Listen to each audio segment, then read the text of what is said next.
जय श्री हरि। श्रीमद्भागवत महापुराणम दशमः स्कंधः उत्तरार्धः अथ सप्ततितमोऽध्यायः। अब हम श्रीमद्भागवत महापुराण के दशम स्कंध के उत्तरार्ध के 70वें अध्याय के तीसरे भाग का श्रवण करते हैं। इस तीसरे भाग में हम श्लोक संख्या 31 से श्लोक संख्या 47 अर्थात अध्याय समाप्ति तक श्रवण करेंगे।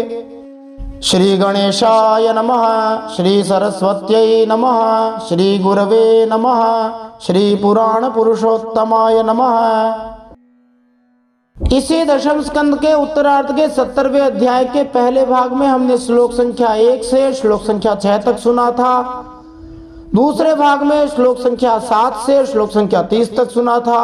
अब तीसरे भाग में हम 31वें श्लोक से अध्याय समाप्ति तक सुनते हैं। इन आगे के श्लोकों को सुनते हुए हम इन प्रश्नों के उत्तर प्राप्त कर सकते हैं।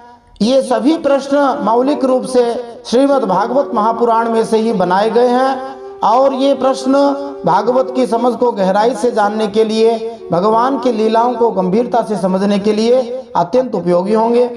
प्रत्येक प्रश्न प्रामाणिक रहे, इसके लिए हम प्रश्न के आगे स्कंद, अध्याय और श्लोक संख्या डाल रहे हैं ताकि कोई भी व्यक्ति उस स्कंद, अध्याय और श्लोक को जाकर देख सकता है। प्रश्न इस प्रकार हैं जिनके उत्तर हम प्राप्त कर सकते हैं। देवर्षि नारद का सुधर्मा सभा में प्रकट होकर भगवान श्री कृष्ण की स्तुति करना। नारद जी राजा युधिष्ठिर की कौन सी अभिलाषा पूरी करने का निवेदन भगवान श्री कृष्ण से करते हैं वो हम जानेंगे। नारद जी की स्तुति में हम जानेंगे कि गंगा नदी स्वर्ग, पाताल और मृत्युलोक में किन किन नामों से बहती है और गंगा नदी की इतनी महिमा का कारण क्या है। और अंतिम प्रश्न, भगवान श्री कृष्ण द्वारा श्री उद्धव जी से सलाह लेना, क्या सलाह ली गई। आइए इन सब प्रश्नों के उत्तर जानने के लिए आज इस दशम स्कंद के उत्तरार्ध के 70वें अध्याय के तीसरे भाग का श्रवण करते हैं, जिसमें हम श्लोक संख्या 31 से अध्याय समाप्ति तक सुनेंगे। तो इस 70वें अध्याय में हम भगवान श्री कृष्ण की नित्यचर्या का श्रवण कर रहे हैं और भगवान के पास जरासंध के कैदी राजाओं के दूत का आना, इस प्रश्न का श्रवण कर रहे हैं। तो हमने पहले भाग में सुना था भगवान सुबह सुबह ब्राह्मण मुहूर्त में बहुत जल्दी उठ जाया करते थे और अपना ही ध्यान करते थे, फिर वे संध्या वंदन आदि करते थे। दूसरे भाग में हमने जाना था कि भगवान श्री कृष्ण सूर्य, देवता, ऋषि, पितरों का तर्पण करते, पूजा करते, गौदान आदि करते, फिर वे सुधर्मा सभा में जाया करते। उसी समय भगवान के पास एक दूत आता है और वो जरासंध की जेल में कैदी 20,000 राजाओं के दुखड़े को सुनाता है और वह दूत उन राजाओं की तरफ से भगवान श्री कृष्ण की सुंदर स्तुति करता है। अब इसके आगे की कथा हम श्रवण करते हैं। यदि आपने चैनल को सब्सक्राइब किया हुआ है तो आपका धन्यवाद। कथा को पूरी सुनने के बाद अंत में कथा को लाइक जरूर करें और यदि आपको यह कथा अच्छी लग रही है तो आप दूसरों को भी इसे सुनाते रहिए, ज़्यादा से ज़्यादा हरि भक्तों में से शेयर करते रहिए, दूसरों को भेजते रहिए। आप कमेंट में अपनी तरफ से कोई शंका है वो भी लिख सकते हैं या कम से कम जय श्री हरि भगवान के नाम भी लिख सकते हैं। यदि आपने चैनल को सब्सक्राइब नहीं किया है तो फटाफट चैनल को सब्सक्राइब कर दीजिए, नोटिफिकेशन ऑल दबा दीजिए ताकि आपको भागवत की सभी जानकारियां एक स्थान पर ही मिल सके। पीछे के अध्याय यदि आपके छूटे हुए हैं तो आप उनको प्लेलिस्ट में जाकर देख सकते हैं, जिसका लिंक आपको डिस्क्रिप्शन में मिल जाएगा। फिर दूत अपने भाव देता है। दूत उवाच इति मागध संरुद्धा भवद्दर्शन कांक्षिणः प्रपन्नः पादमूलं ते दीनानां संविधीयताम्। फिर उन राजाओं के दूत ने कहा, भगवान जरासंध के बंदी नरपतियों ने इस प्रकार आपसे प्रार्थना की है, वे आपके चरण कमलों की शरण में हैं, आपका दर्शन चाहते हैं, आप कृपा करके उन दिनों का कल्याण कीजिए। दूत के द्वारा यह सब सुनकर भगवान शरणागतों की रक्षा के लिए कोई निर्णय लेने ही जा रहे थे। अचानक क्या हुआ, श्री सुखदेव जी कहते हैं। श्री शुक उवाच राजदूते ब्रुवत्येवं देवर्षिः परमद्युतिः बिभ्रद पिंग जटाभारम प्रादुरासीद यथा रविः। श्री सुखदेव जी कहते हैं राजाओं का दूत इस प्रकार कह ही रहा था कि परम तेजस्वी देवर्षि नारद जी वहां पहुंचे। उनकी सुनहरी जटाएं चमक रही थीं। उन्हें देखकर ऐसा लग रहा था मानो साक्षात भगवान सूर्य ही आ गए हों। तम दृष्ट्वा भगवान कृष्णः सर्वलोकेश्वरेश्वरः ववन्द उत्थितः शीर्ष्णा ससभ्यः सानुगो मुदा। ब्रह्मा आदि समस्त लोकपालों के एकमात्र स्वामी भगवान श्री कृष्ण उन्हें देखते ही सभासदों और सेवकों के साथ हर्षित होकर उठ खड़े हुए और सिर झुकाकर उनकी वंदना करने लगे। अभी पिछले अध्याय में देवर्षि नारद जी भगवान श्री कृष्ण के कई महलों में जाकर उनसे पूजित हो चुके हैं, आदर प्राप्त कर चुके हैं।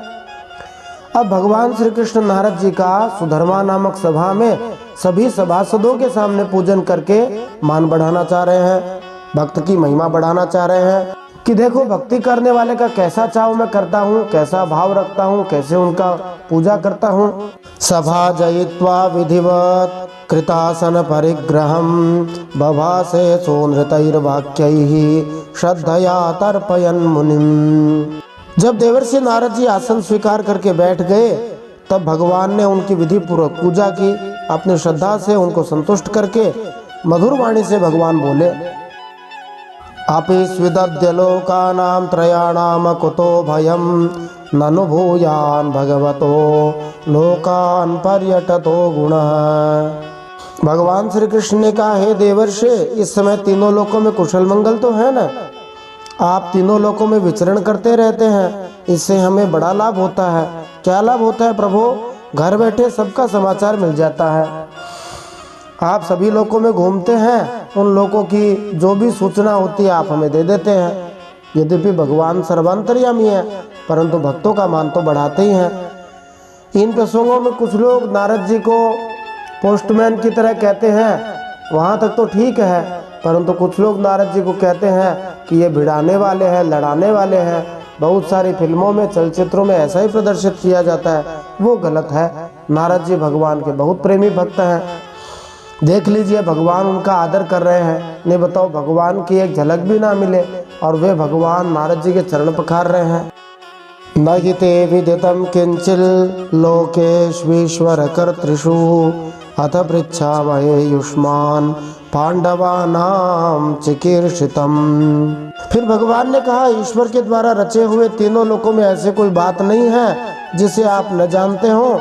अतः हम आपसे ये जानना चाहते हैं कि युधिष्ठिर आदि पांडव इस समय क्या करना चाहते हैं। तब श्री नारद जी महाराज ने वंशज छंदों में बताना शुरू किया।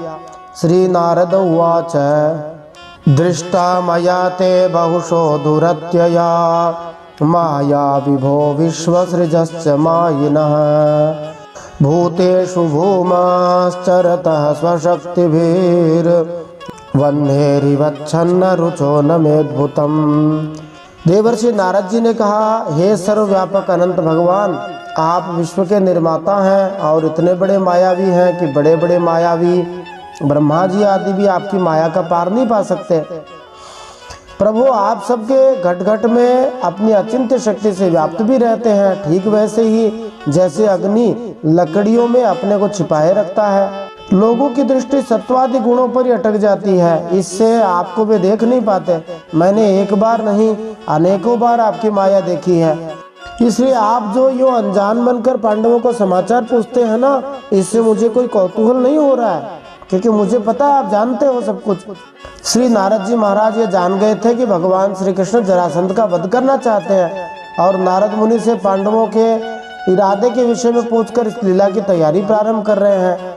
श्री भगवान के इस मनोभाव को जानकर श्री नारद जी को बिल्कुल भी आश्चर्य नहीं हुआ जब भगवान श्री कृष्ण ने उनसे समाचार जानना चाहा।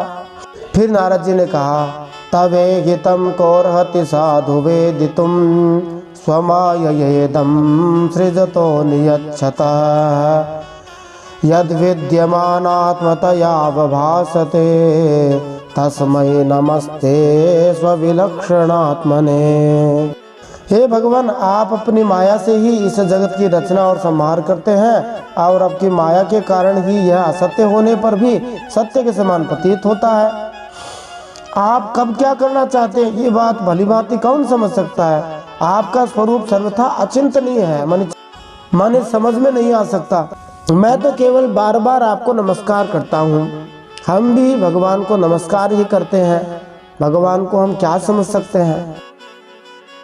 जीवस्य यः संसरतो विमोक्षणम् न जानतो नर्थवत् शरीरतः लीलावतारैः स्वयशः प्रदीपकं प्रज्वालयत्वा तमहं प्रपद्ये। नारद जी ने कहा, शरीर और इससे संबंध रखने वाली वासनाओं में फंसकर जीव जन्म मृत्यु के चक्कर में भटकता रहता है तथा ये नहीं जानता कि मैं इस शरीर से कैसे मुक्त हो सकता हूँ। वास्तव में उसी जीव के हित के लिए आप नाना प्रकार के लीलावतार ग्रहण करके अपने पवित्र यश का दीपक जला देते हैं, जिसके सहारे वह इस अनर्थकारी शरीर से मुक्त हो सके। इसलिए मैं आपकी शरण में हूँ। नारद जी के कहने का भाव है, श्रील प्रभुपाद जी कहते हैं कि ज्ञान की शारीरिक धारणा में प्रत्येक व्यक्ति भौतिक इच्छाओं से प्रेरित होता है। इसलिए प्रत्येक व्यक्ति जन्म मृत्यु के चक्कर में एक के बाद एक नए नए शरीर ग्रहण करता जाता है। अस्तित्व की ऐसी धारणा में लीन रहने से वो ये जान नहीं पाता कि भौतिक शरीर के इस बंधन से छूटा कैसे जाए। अपनी अहेतु की कृपा से आप अपनी विभिन्न दिव्य लीलाएं दिखलाने के लिए अवतरित होते हैं, जो प्रदीप्त एवं यश से पूर्ण है। इसलिए आपकी वंदना करने के सिवाय मेरे पास कोई विकल्प नहीं है। आप परम पुरुष हैं, परम ब्रह्म हैं। सामान्य पुरुष के रूप में आपकी लीलाएं अन्य युक्तिपूर्ण साधन है। ठीक वैसे ही जैसे कि मंच पर हो रहे नाटक में नट मन जो एक्टर होता है, हीरो होता है, अपनी निजी पहचान से अलग अभिनय करता है, उसको कोई पहचान नहीं पाता। फिर आप तो उनके शिरोमणि नटवर हैं। फिर आगे नारद जी ने कहा, अथाप्याश्रावये ब्रह्म नरलोक विडम्बनम राज्ञः पैतृष्वशे यस्य भक्तस्य च चिकीर्षितम्। 3 श्लोकों में नारद जी ने वंशज छंद का प्रयोग किया था। एक प्रकार से गीत में भगवान की स्तुति करी। अब अनुष्टुप छंदों में आगे बात को बढ़ा रहे हैं जो भगवान ने पूछा था। नारद जी कहते, आप स्वयं परब्रह्म हैं, तथापि मनुष्य जैसी लीला का नाट्य करते हुए मुझसे पूछ रहे हैं। इसलिए आपके फुफेरे भाई और प्रेमी भक्त राजा युधिष्ठिर क्या करना चाहते हैं, यह बात मैं आपको बताता हूँ।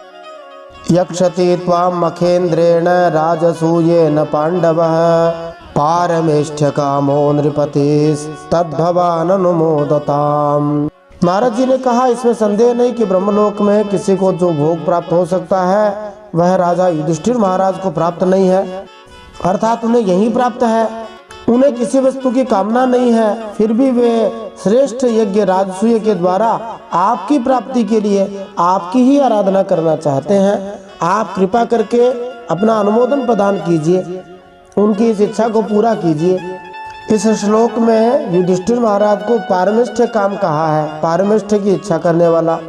पारमेष्ठ्य शब्द का अर्थ है एक छत्र सत्ता, और पूर्ण पुरुषोत्तम भगवान भी होता है जो संसार भर में सबसे ऊंचे हैं।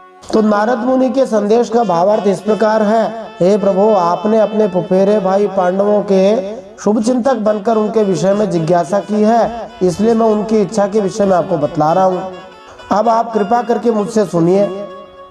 महाराज युधिष्ठिर के पास वो सारा भौतिक ऐश्वर्य है जो ब्रह्मलोक में मिल सकता है, जो सर्वोच्च लोक है। उनके पास कोई भौतिक ऐश्वर्य की कमी नहीं है जिसकी इच्छा की जा सके। फिर भी वे आपकी संगति प्राप्त करने के लिए, आपको राजी करने के लिए राजसूय यज्ञ करना चाहते हैं। वे आपकी अहेतु की कृपा प्राप्त करने के उद्देश्य से आपकी पूजा भी करना चाहते हैं, और मेरा निवेदन है कि आप उनके इस इच्छा को पूरा करें। चूंकि पारमेष्ठ्य शब्द ब्रह्मा जी के पद का भी सूचक हो सकता है, इसलिए पारमेष्ठ्य काम शब्द का अर्थ न केवल ये सूचित करने वाला है कि राजा युधिष्ठिर ने भगवान की संगति तथा कृपा प्राप्त करने की इच्छा की, अपितु ये भी कि राजा युधिष्ठिर के पास ब्रह्मा जी का सारा ऐश्वर्य अर्थात पारमेष्ठ्य था।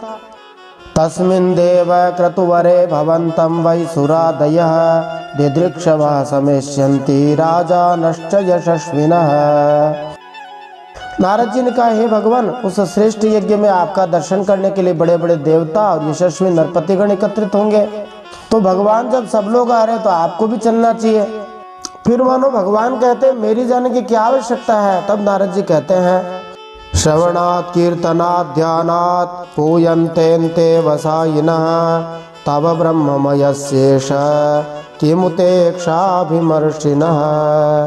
नारद जी ने कहा, आप स्वयं विज्ञानानंद घन ब्रह्म हैं, मानी आनंद के पूंजीभूत स्वरूप हैं आप। इतना आनंद है कि सीमा नहीं।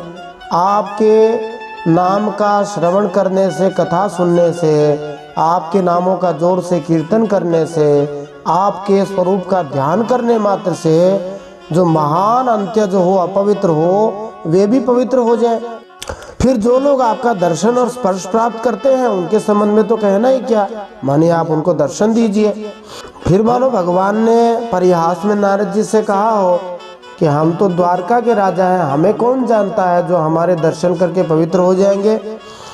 तब नारद जी वसंत का छंद में बताते हैं, यस्यामलं दिवि यशः प्रतितं रसायां भूमौ च ते भुवन मंगल दिग्वितानम मंदाकिनीति दिवि भोगवतीति चाधो गंगेति चेह चरणाम्बु पुनाति विश्वम। हे त्रिभुवन मंगल प्रभु, आप तीनों लोगों को मंगल करने वाले हैं। आपकी निर्मल कीर्ति सभी दिशाओं में छा रही है। अच्छा, तथा स्वर्ग, पृथ्वी और पाताल में व्याप्त हो रही है। कैसे? ठीक वैसे ही जैसे आपकी चरणामृत की धारा स्वर्ग में मंदाकिनी नाम से बहती है, पाताल में भोगवती नाम से बहती है और मर्त्यलोक में गंगा के नाम से प्रवाहित होकर सारे विश्व को पवित्र कर रही है। श्रीधर स्वामी जी कहते हैं कि दिग्वितानम शब्द सूचित करता है कि भगवान श्री कृष्ण की दिव्य कीर्ति ब्रह्मांड भर में वैसे ही फैली है जिस तरह सारी दिशाओं के ऊपर शीतल करने वाला कोई चंदोवा हो। दूसरे शब्दों में श्री भगवान के चरण कमलों की शीतल छाया में सारे जगत को शरण मिल सकती है। इस प्रकार श्री भगवान त्रिभुवन मंगल है, भुवन मंगल है, अर्थात इस जगत में प्रत्येक शुभ वस्तु के प्रतीक है। भगवान श्री विष्णु के चरणों से निकली हुई गंगा जी स्वर्गलोक में मंदाकिनी नाम से रहती है, पाताल में भोगवती और भूमि लोक पर गंगा जी के नाम से, जो सबको पवित्र करता है।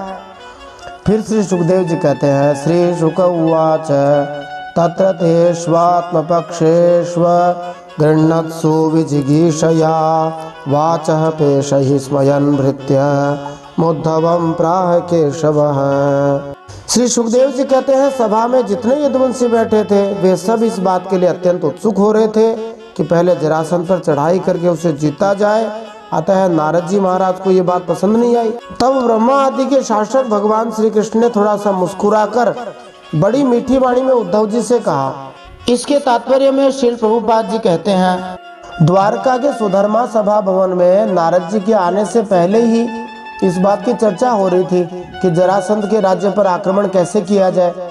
चूंकि वे इस विषय पर गंभीरता से विचार कर रहे थे, इसलिए नारद जी का ये प्रस्ताव कि भगवान को पहले युधिष्ठिर महाराज के राजसूय यज्ञ में जाना चाहिए उन सभासदों को ज्यादा आकर्षक नहीं लगा। भगवान श्री कृष्ण अपने साथियों के अभिप्राय को समझ गए थे, क्योंकि वे ब्रह्मा जी के भी शासक हैं। इसलिए भगवान श्री कृष्ण ने उन सभासदों को सांत्वना देने के लिए अपने प्रिय मंत्री, प्रिय भाई उद्धव जी से मुस्कुराकर कहा। भगवान इसलिए भी मुस्कुराए क्योंकि वे दिखाना चाह रहे थे कि कठिन परिस्थितियों में भी सलाह देने की क्षमता उद्धव जी में है।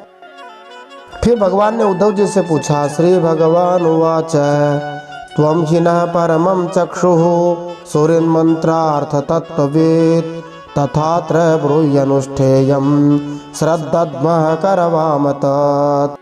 भगवान श्री कृष्ण ने उद्धव जी से कहा, तुम मेरे हितैषी सुहृद हो, शुभ सम्मति देने वाले और कार्य के तत्व को भली भांति समझने वाले हो, इसलिए हम तुम्हें अपना उत्तम नेत्र मानते हैं। अब तुम ही बताओ कि इस विषय में हमें क्या करना चाहिए। तुम्हारी बात पर हमारी श्रद्धा है, इसलिए हम तुम्हारी सलाह के अनुसार ही काम करेंगे। इत्युपमन्त्रितो भर्त्रा सर्वज्ञेनापि मुग्धवत् निदेशं शिरसाधाय उद्धव प्रत्यभाषत। जब उद्धव जी ने देखा कि भगवान श्री कृष्ण सर्वज्ञ होने पर भी अनजान की तरह सलाह पूछ रहे हैं, तब वे उनकी आज्ञा शिरोधार्य करके बोले। अब उद्धव जी क्या बोले ये सस्पेंस में सुखदेव जी समाप्त कर रहे हैं अध्याय को। अगले अध्याय में हम जानेंगे।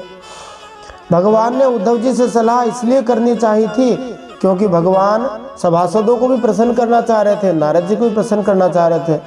भगवान तो जानते थे कि क्या करना है, परंतु भगवान सभी का मान बढ़ाते हैं। इसी तरह भगवान के वैष्णव भी अमानि नाम मानद है, जो मान नहीं दे उनका भी मान देने वाले हैं, सम्मान करने वाले हैं। बोलिए द्वारकाधीश भगवान की जय। श्रीमद् भागवत महापुराण की जय। परम सत्य श्री हरि की जय।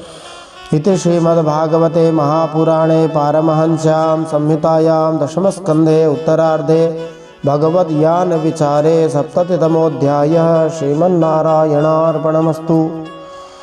इस प्रकार श्रीमद्भागवत महापुराण परमहंसों की संहिता दशम स्कंद के उत्तरार्ध में भगवान श्री कृष्ण के यान के विचार में, अर्थात युद्ध के लिए प्रस्थान करने के विचार में, और साथ ही भगवान श्री कृष्ण की दैनिक चर्या के प्रसंग में 70वां अध्याय भगवान श्री नारायण के चरणों में समर्पित हो।